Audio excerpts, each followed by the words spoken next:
Published 2048 Est, 28 November 2017. Updated 2110 Est, 28 November 2017. The urgent question was put by Labour's Sir Keir Starmer, so het up he was shaking, fart, huffing and parliamentary puffing. We had over some Brexit statistics. Whitehall is declining to show MPs.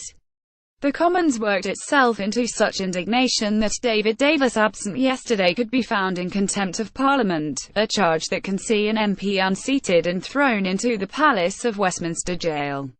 This is a ding-dong infected by priggishness on various sides. The government commissioned reports from Commerce about Brexit, ministers boasting about how jolly impressive those reports were. Then MPs told the Queen, no less, that she must order ministers to hand the reports to Parliament. At that point we heard the reports were just columns of boring numbers. Yet the government will not publish all the info because it could weaken our negotiating position in Brussels, and some of the details were commercially sensitive. Point of information: the EU does not publish all of its statistical gubbins because doing so would betray its hand. Europhiles have settled on this squabble as a great principle of parliamentary scrutiny. Displacement activity. Blairites have realised Jeremy Corbyn does not want to block Brexit and are therefore looking for a smaller matter on which to vent their frustration. Speaker Bercow is also up for a fight.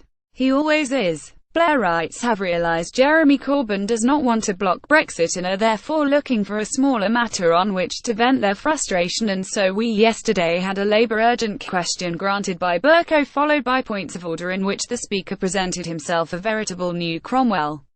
In that Cromwellian revolution, which pitched people versus the establishment, Parliament sided with the people. In this one, Parliament is on the side of Europe. The urgent question was put by Labour's Sir Keir Starmer, so het up he was shaking. While Brexit Secretary Davis might or might not be in contempt of Parliament, he was certainly treating Parliament with contempt, alleged Sir Keir. Labour MPs cluck contempt. Sir Keir told Mr Davis' ministerial colleague, a young Robin Walker, that he had better his step. This is not a game, cried Sir Keir. He was heard enthusiastically by Anna Soubry-Con Broxtowe. The Tory chief whip swiveled in his front bench seat and narrowed his eyes at her. Mr Walker, intimidated a little by the melodrama, spoke more rapidly than normal, but he was otherwise tidy and succinct. He argued that Hilary Benn, chairman of the Commons Brexit Select Committee, had not given Mr Davis usual promises of confidentiality.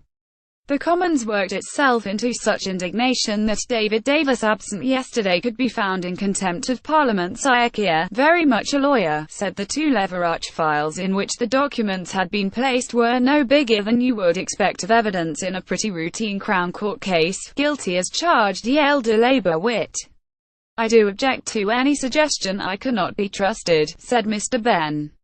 Behind him lurked David Lammy Lab, Tottenham, harumphing absolutely when Mr Walker spat out succinct answers. A pudding called Paula Sheriff Lab, Dewsbury shrieked disgraceful, embarrassing. John Whittingdale Con Malden said it was not unknown for select committees to leak.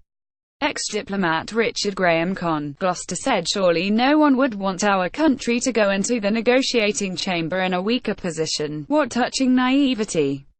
Several Eurosceptic MPs want precisely that.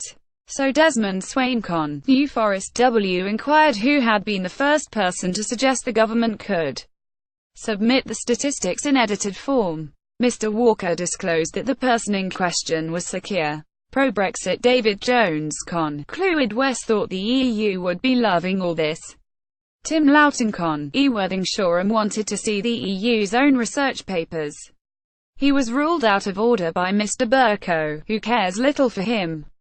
Later the Speaker said nothing is more important than respecting the House. Oh dear.